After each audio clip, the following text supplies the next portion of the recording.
हातनूर धरणाचे 41 दरवाजे उघडले, नदीकाठच्या गावांना सतर्कतेचा इशारा. तापी नदीच्या उगम क्षेत्रात सुरू असलेल्या मुसळधार पावसामुळे भुसावळ तालुक्यातील हातनूर धरणातील पाणीसाठ्यात मोठ्या प्रमाणात वाढ झाली आहे. धरणाची सुरक्षितता आणि जलपातळी नियंत्रित ठेवण्यासाठी जलसंपदा विभागाने हातनूर धरणाचे तब्बल 41 दरवाजे उघडले असून तापी नदीपात्रात मोठ्या प्रमाणावर पाण्याचा विसर्ग सुरू केला आहे. या निर्णयामुळे तापी नदीच्या पाणीपातळीत झपाट्याने वाढ होण्याची शक्यता निर्माण झाली असून नदीकाठच्या गावांना सतर्कतेचा इशारा देण्यात आला आहे. गेल्या काही दिवसांपासून धरणाच्या पाणलोट क्षेत्रात सातत्याने पाऊस सुरू आहे. त्यामुळे धरणात येणाऱ्या पाण्याच्या आवकात मोठी वाढ झाली. धरणातील जलसाठा वेगाने वाढत असल्याने प्रशासनाने परिस्थितीचा आढावा घेत दरवाजे उघडण्याचा निर्णय घेतला.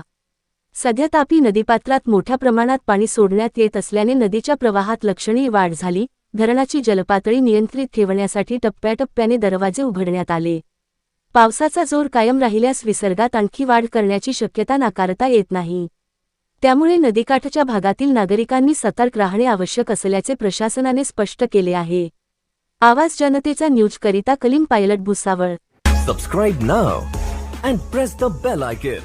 Never miss an update.